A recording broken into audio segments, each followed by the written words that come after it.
The radio crackled with static at 3:47 hours, cutting through the pre-dawn darkness like a knife through silk. Somewhere in the mountains of eastern Afghanistan, 8 Navy SEALs lay motionless in their overwatch position, eyes fixed on the valley below where intelligence suggested a high-value target waited in a compound that looked more like a fortress than a home. The silence stretched for 17 minutes, an eternity in combat time, until Staff Sergeant Miguel Santos keyed his radio with trembling fingers. "Overlord, this is Viper 6. We have a problem." The words hung in the thin mountain air like smoke from a funeral pyre. 3,000 miles away, in a windowless room deep within the Pentagon, Admiral Catherine Reeves felt her coffee cup freeze halfway to her lips. Santos was a 12-year veteran who had survived Fallujah, Mosul, and countless unnamed operations that existed only in classified files. If Santos said they had a problem, it meant something had gone catastrophically wrong. "Viper 6, send your traffic," came the measured response from the operations center. Santos's voice cracked like ice under pressure. "Overlord, target compound is gone, completely gone, like it was never here. 8 structures, walls, everything, just empty ground now. No blast pattern, no debris field, no thermal signatures. It's like someone erased it from existence." The implications hit the command center like a sledgehammer. Satellite imagery from 6 hours earlier had shown the compound intact, bustling with activity, guards patrolling the perimeter. Now, according to the most elite soldiers in the American military, there was nothing but bare earth where a terrorist stronghold should have been. "Viper 6, confirm your GPS coordinates," Admiral Reeves commanded, her voice steady despite the ice forming in her veins. "Coordinates confirmed, Overlord. We are definitely in the right location. I'm looking at the exact spot where we plan to breach the main gate. There's just nothing here."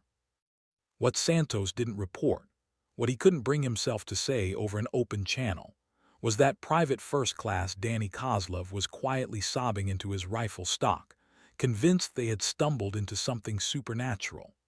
Or that Sergeant First Class James Mitchell, a man who had never shown fear in 8 combat deployments, was gripping his rosary so tightly that the metal cross was cutting into his palm. The mystery deepened when thermal imaging from an orbiting Predator drone confirmed what the SEALs reported: empty ground where a fortress should have been.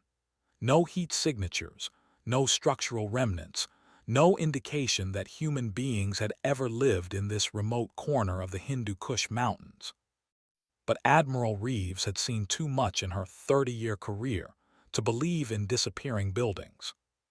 The morning sun crept over the jagged peaks like spilled honey, casting long shadows across the valley floor where 8 of America's most lethal warriors waited for answers that seemed as elusive as smoke. Santos adjusted his scope, scanning the horizon for any sign of movement, any clue that might explain what had happened to their target. The mission briefing had been crystal clear: neutralize or capture Ahmed Hassan al-Rashid, a bomb maker whose signature devices had killed 43 American soldiers and countless civilians across 3 countries. Now Hassan was gone, along with his entire compound, leaving behind only questions that Admiral Reeves knew would haunt the intelligence community for years to come. She had built her reputation on solving impossible puzzles, on finding patterns where others saw only chaos. But this was different. This felt like the beginning of something much larger and more dangerous than a simple counterterrorism operation. "Viper 6, maintain position and continue surveillance," she commanded, though she knew they were watching empty ground. "Air support is en route to your location." What she didn't tell Santos was that the air support wasn't coming to help with extraction.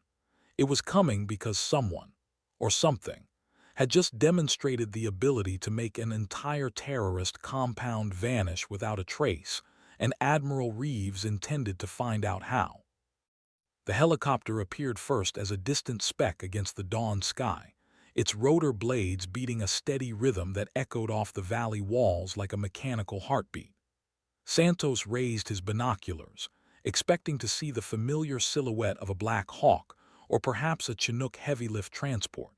Instead, what he saw made him lower his binoculars and look again with naked eyes, certain his optics were malfunctioning.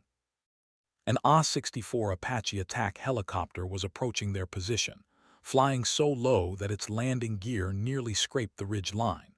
But this wasn't the standard desert camouflage pattern that Santos had seen throughout his deployments.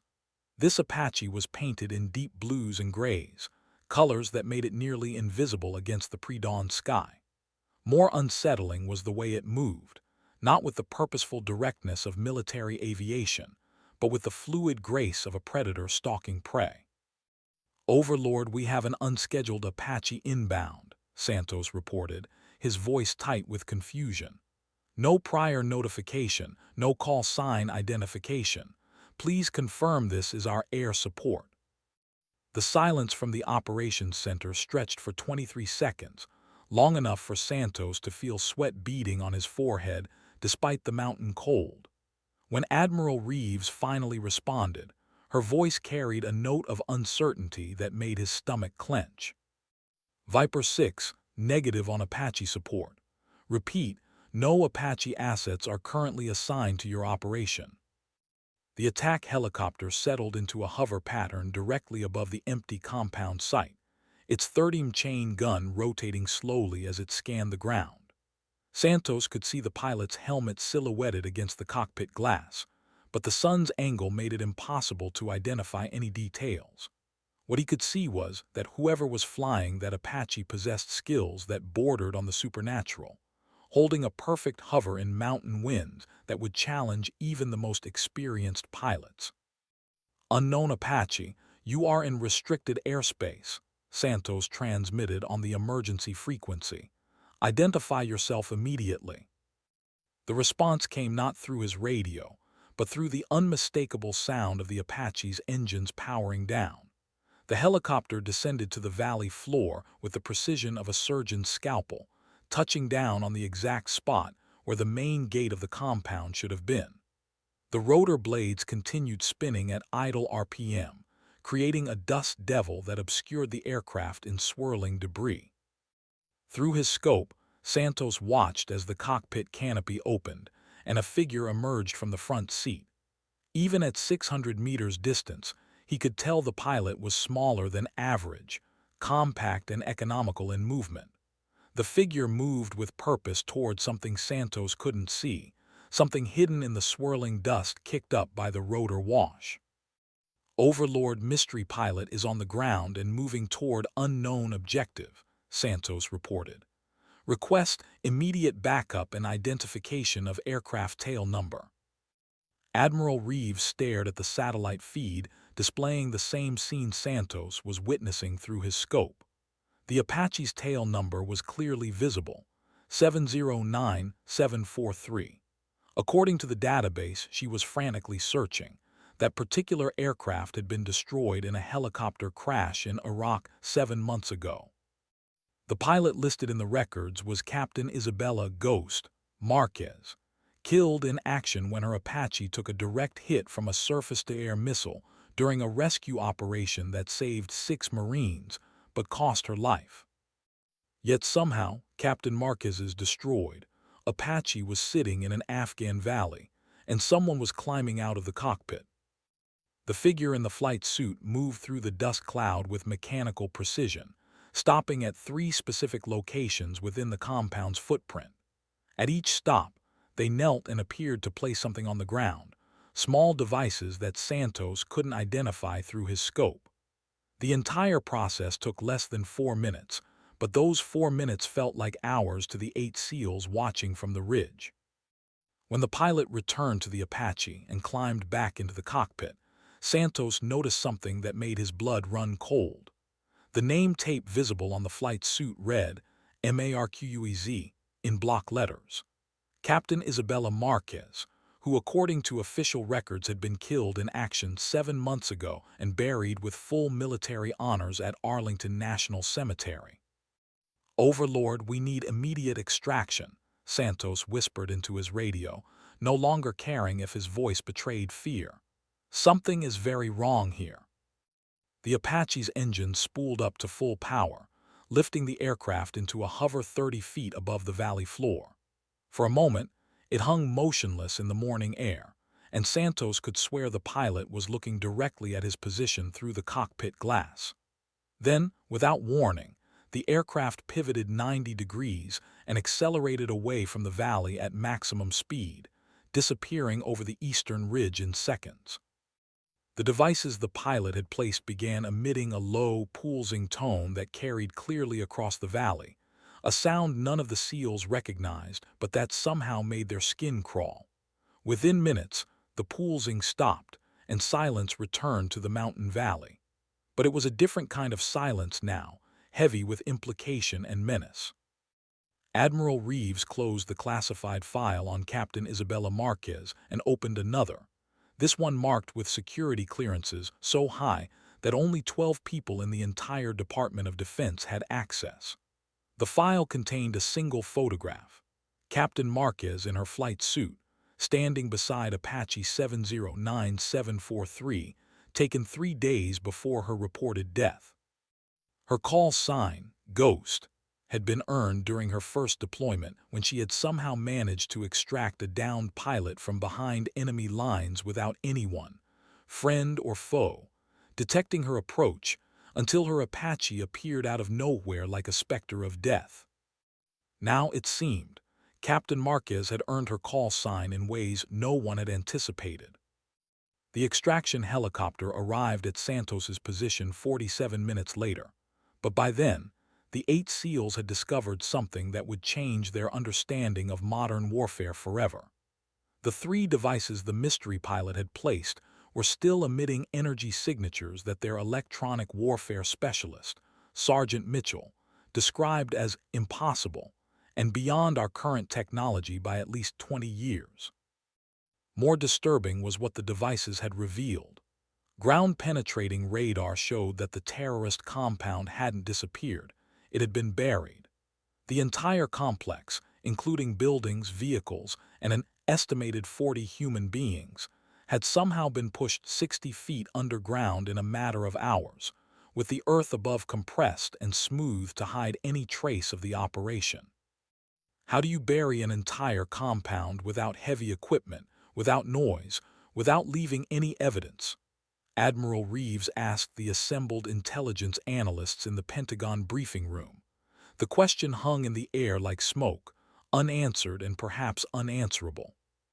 The only clue was the Apache that shouldn't exist, piloted by a woman who should be dead, carrying technology that shouldn't be possible. Captain Isabella Marquez had somehow returned from the grave with capabilities that defied every law of physics the military understood, and she had just demonstrated the ability to make problems disappear in ways that left no trace, no evidence, no hope of justice for the families of those buried alive beneath the Afghan mountains. But Admiral Reeves knew better than to believe in ghosts. Somewhere in the classified world of black operations and unacknowledged programs, someone had found a way to fake Captain Marquez's death and equip her with technology that made science fiction look conservative. The question wasn't whether Isabella Marquez was alive. The question was what she had become in the 7 months since her supposed death, and what organization had the resources to pull off such an elaborate deception.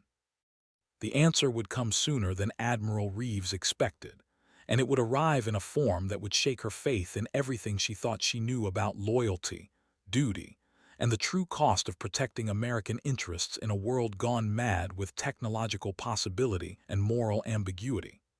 Captain Isabella "Ghost" Marquez was indeed alive, but the woman who had returned was something far more dangerous than a simple attack helicopter pilot. She had become the tip of the spear in a program so classified that its existence was denied even to those who funded it. 3 days after the incident in Afghanistan, Admiral Reeves received a phone call that changed everything. The voice on the secure line was calm, professional, and unmistakably female, with just a trace of the South Texas accent that Reeves remembered from Isabella Marquez's personnel file. "Admiral, this is Captain Marquez. I believe we need to talk." The call came through a communication system that shouldn't have existed, bypassing every security protocol the Pentagon had developed over 7 decades of intelligence operations. Whoever was speaking had access to communication networks that Admiral Reeves didn't know existed, and they were demonstrating that access with casual indifference to the impossibility of what they were doing. "Captain Marquez died 7 months ago in Iraq," Admiral Reeves replied, her voice steady despite the ice forming in her chest. "I attended her memorial service." "Yes, ma'am, you did. You gave a beautiful speech about duty and sacrifice.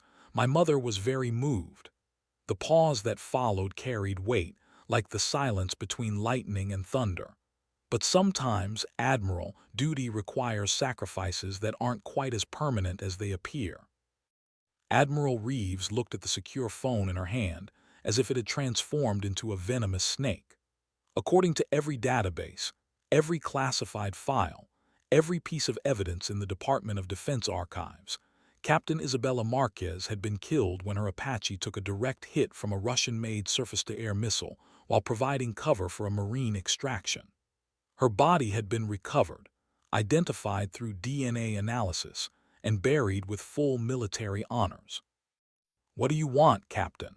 Admiral Reeves asked, because in 30 years of military service, she had learned that impossible situations usually had very simple motivations. "I want to prevent a war, Admiral. A very specific war that's going to start in 72 hours, unless certain people understand that some problems can be solved without killing 500,000 innocent civilians." The line went dead before Admiral Reeves could respond, leaving her staring at a phone that shouldn't have been able to receive the call she had just answered. But the conversation had lasted long enough for her technical staff to triangulate the signal's origin, and what they found made her question everything she thought she knew about the limits of human technology. The call had originated from a location that, according to satellite imagery, was empty desert in western Nevada.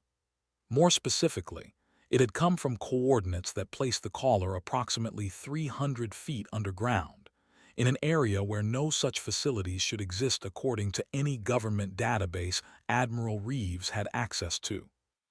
But Isabella Marquez had always been exceptional at hiding in plain sight. Captain Isabella Ghost Marquez had earned her call sign during her first deployment to Iraq, when she had somehow managed to extract a downed Air Force pilot from behind enemy lines without anyone detecting her approach.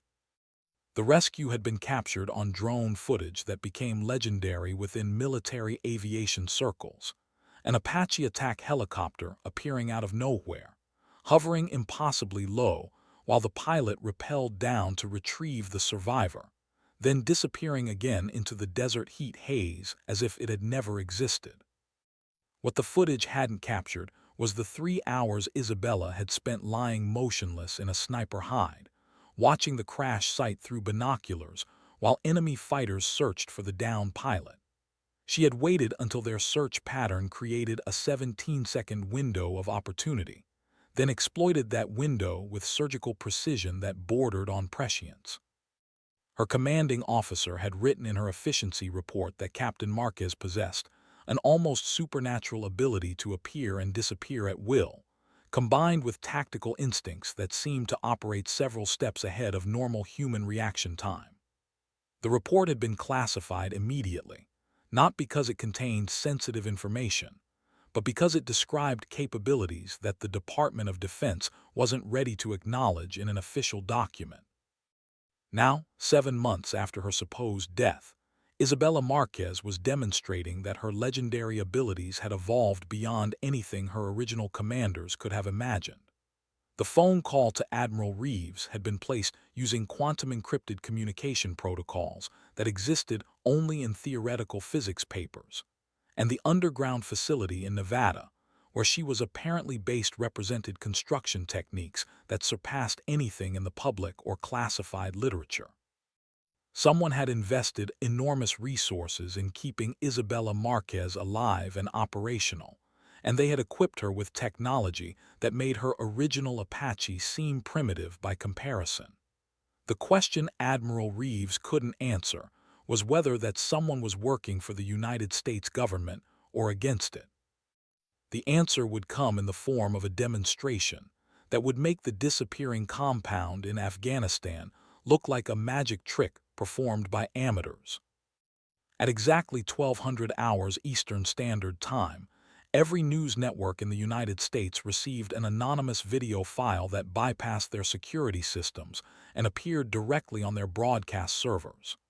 The file couldn't be deleted, couldn't be altered, and couldn't be ignored. It simply existed, waiting to be aired, with metadata that suggested it had been created several seconds into the future.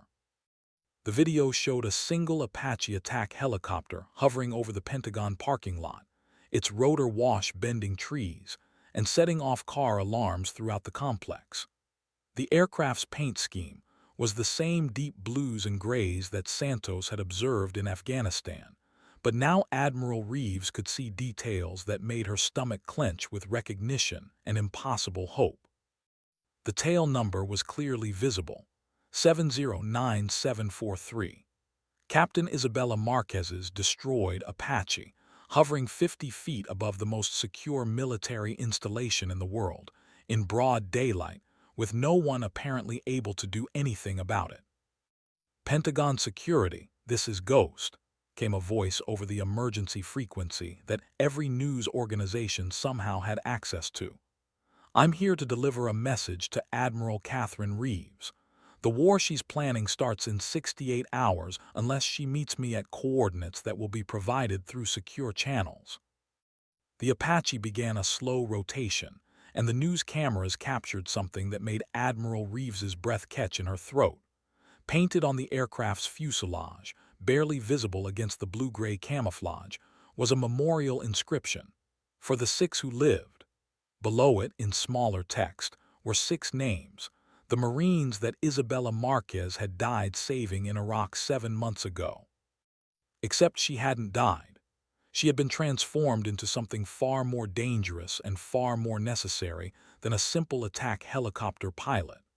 The woman Admiral Reeves had known as a competent but unremarkable aviator had become the spearhead of a program so classified that its existence was denied even by the agencies that created it. "Admiral," Isabella's voice continued over the emergency frequency, "you have 36 hours to decide whether you want to prevent a nuclear exchange or explain to Congress why you ignored the only person who can stop it." The Apache's engines spooled up to maximum power, and the aircraft disappeared into the Washington, D.C. sky faster than the tracking cameras could follow. But the message had been delivered, and Admiral Reeves knew that the woman she had mourned 7 months ago was about to give her an education in the true meaning of asymmetric warfare. The coordinates arrived exactly 36 hours later, transmitted through the same impossible communication system that had delivered Isabella's first call.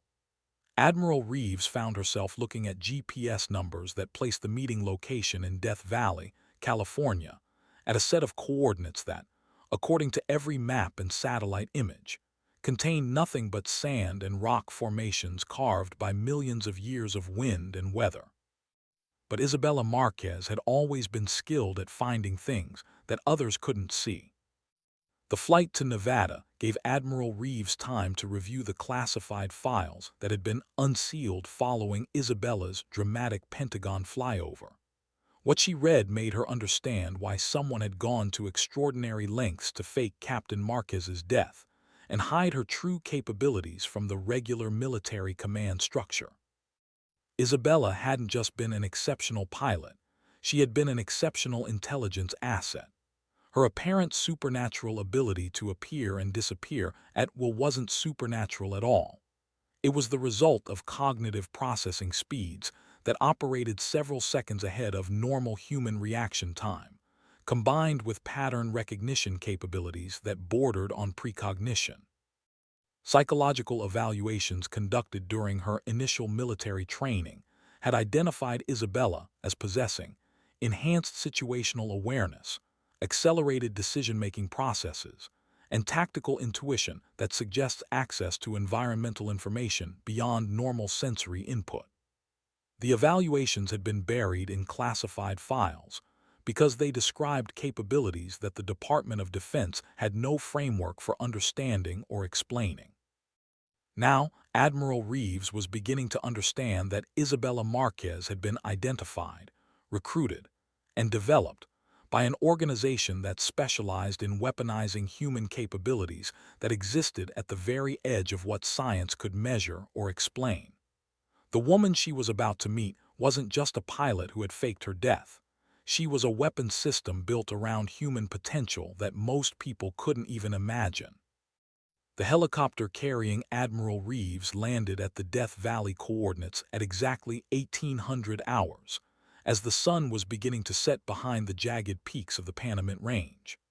The landing zone appeared to be nothing more than a flat expanse of desert sand, marked only by the spiral pattern of rotor wash from an aircraft that had landed and departed some time earlier. Admiral Reeves stepped out of her transport helicopter and immediately understood why Isabella had chosen this location. The desert silence was absolute, broken only by the distant sound of her helicopter's engines winding down. Any conversation they had would be completely private, with no electronic surveillance possible and no human witnesses for hundreds of miles in any direction. She didn't have long to wait. The Apache appeared exactly at sunset, rising from behind a ridge line like a mechanical phoenix emerging from the desert floor. It approached her position with the same fluid grace she had witnessed in the satellite footage from Afghanistan, touching down 50 yards away with the precision of a surgeon's scalpel. The cockpit canopy opened, and Captain Isabella Marquez climbed out of the front seat. She looked exactly as Admiral Reeves remembered her from the memorial service 7 months ago, compact, economical in movement, with the kind of quiet confidence that came from absolute mastery of her chosen profession. The only difference was her flight suit, which bore no military insignia, no name tapes, no indication of rank or service branch. "Admiral," Isabella said, walking across the sand with her helmet tucked under her arm, "thank you for coming. I know this isn't exactly standard protocol." Admiral Reeves found herself looking into eyes that held depths of knowledge and experience that seemed impossible in someone who was officially dead. "Captain Marquez, I attended your funeral. Your mother cried on my shoulder. How is any of this possible?" Isabella smiled, and the expression was simultaneously warm and heartbreaking.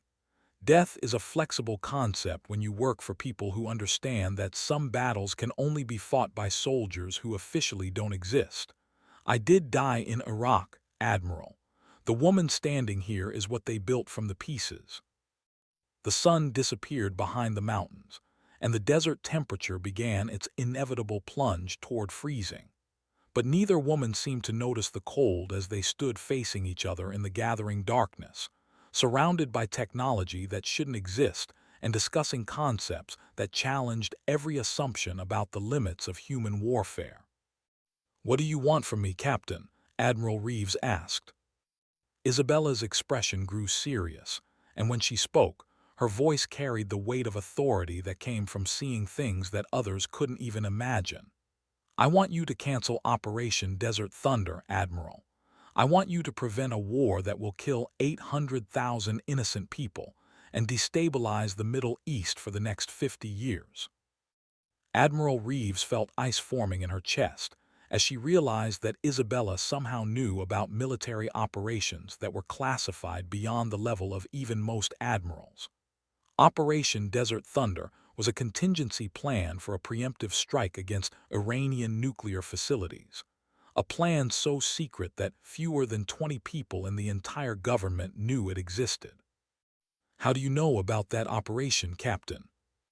"Because preventing that war is what I was built for," Isabella replied. "And because in 72 hours, if you don't cancel that operation, I'm going to demonstrate why conventional military thinking is obsolete when faced with someone who can see 3 moves ahead and has technology that your best scientists think is impossible." The words hung in the desert air like smoke from a funeral pyre, and Admiral Reeves suddenly understood that she wasn't negotiating with Captain Isabella Marquez anymore. She was negotiating with something far more dangerous, a weapon system that had been designed specifically to prevent the kind of war that conventional military leaders thought was inevitable. Isabella walked back to her Apache and began her pre-flight procedures, moving with the mechanical precision that Admiral Reeves remembered from their previous encounters. But now, she could see that the precision wasn't just professionalism. It was the result of cognitive processes that operated according to principles that normal human beings couldn't access or understand. "Admiral," Isabella called out over the sound of the Apache's engine spooling up, "you have 68 hours to make your decision. After that, I stop asking nicely." The attack helicopter lifted into the night sky and disappeared among the stars, leaving Admiral Reeves alone in the desert with questions that threatened to reshape her understanding of warfare, loyalty, and the true cost of protecting American interests in a world that had moved beyond the limits of conventional military thinking. She flew back to Washington, knowing that she was carrying information that could prevent a war or start one, depending on decisions that would have to be made by people whose security clearances didn't extend to understanding what Captain Isabella Ghost Marquez had become in the 7 months since her supposed death. The meeting in Death Valley had been a warning. What came next would be a demonstration of capabilities that would make the world's military leaders realize that the nature of warfare itself had evolved beyond their ability to predict or control. Admiral Reeves arrived at the Pentagon at 500 hours the following morning to find her secure office filled with men she didn't recognize, wearing suits that screamed federal agency and expressions that suggested they knew things about Isabella Marquez that weren't in any files she had access to.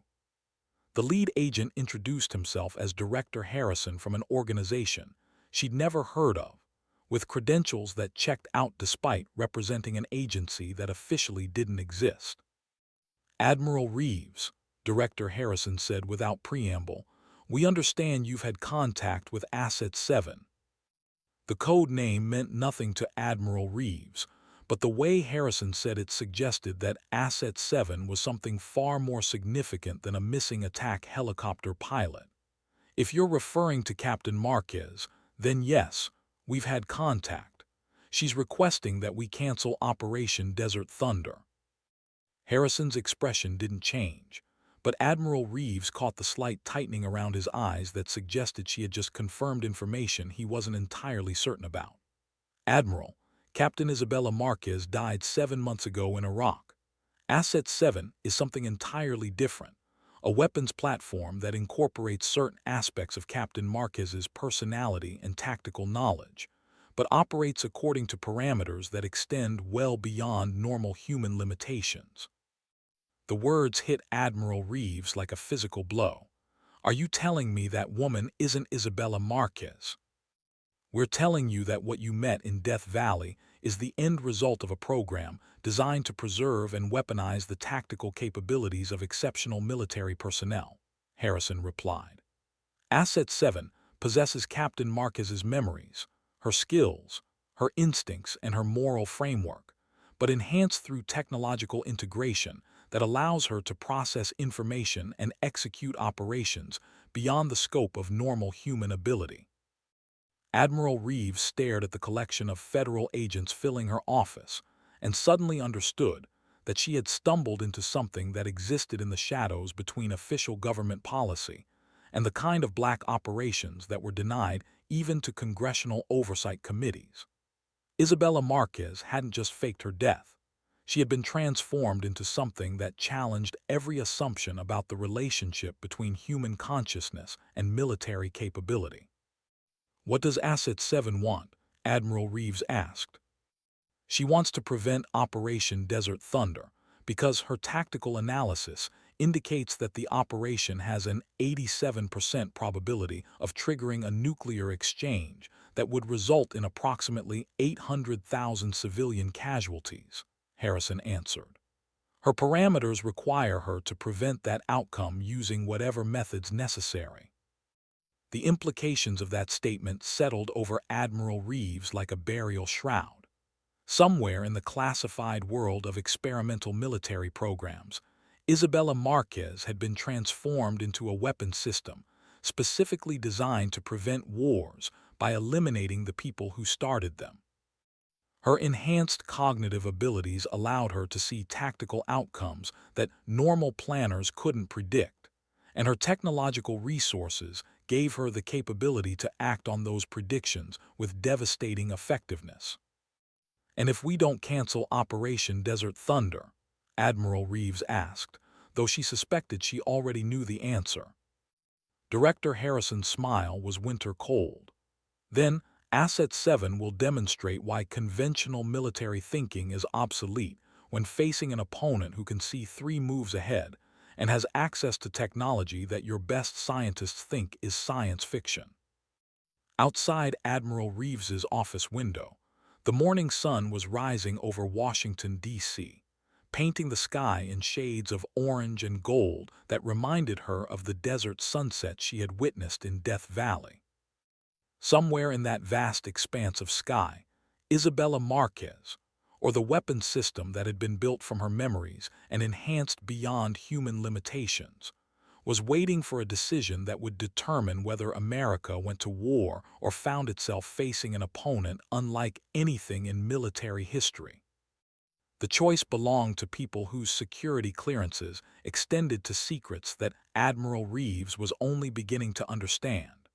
But the consequences would be felt by soldiers and civilians whose only crime was existing in a world where warfare had evolved beyond the boundaries of human comprehension. Director Harrison gathered his papers and prepared to leave Admiral Reeves's office, but paused at the door to deliver one final piece of information that changed everything. She thought she understood about loyalty, duty, and the true cost of national security in an age of technological transformation. "Admiral, there's one more thing you should know about Asset 7. The program that created her isn't American.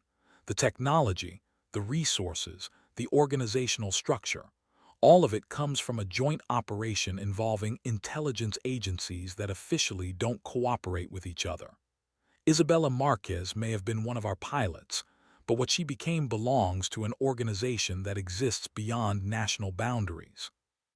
The door closed behind Harrison and his team, leaving Admiral Reeves alone with the realization that she had been negotiating with a representative of something that transcended the normal categories of ally and enemy.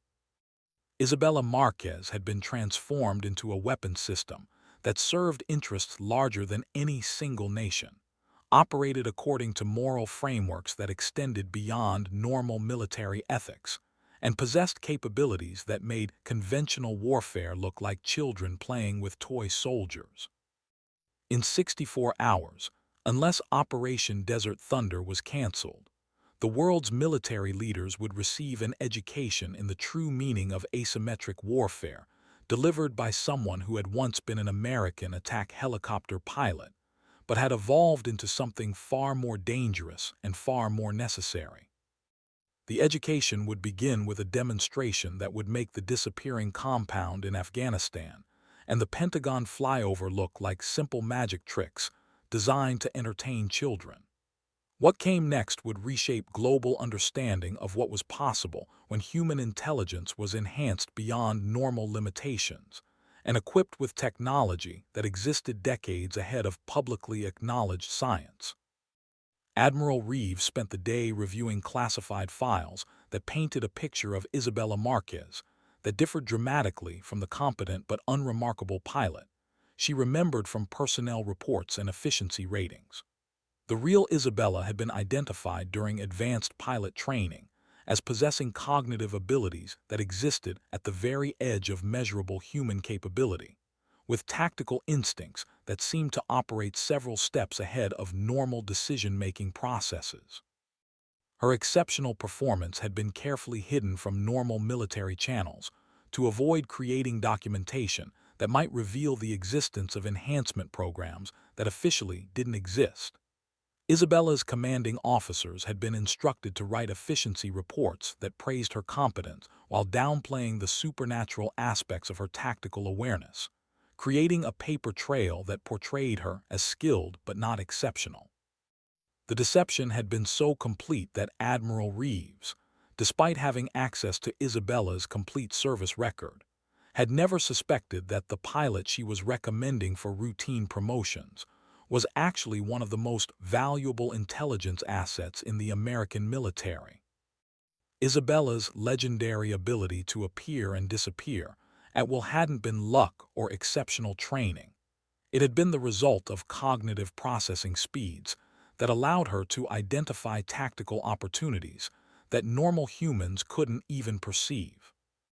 The program that had ultimately claimed Isabella had been recruiting exceptional military personnel for decades, identifying individuals whose natural abilities could be enhanced through technological integration that pushed human capability beyond recognized limits.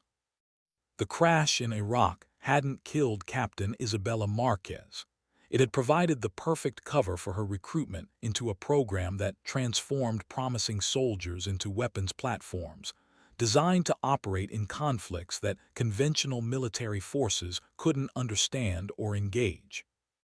Now, less than 60 hours before Operation Desert Thunder was scheduled to begin, the weapon system built from Isabella's enhanced consciousness was offering to prevent a war that her tactical analysis suggested would spiral beyond anyone's ability to control.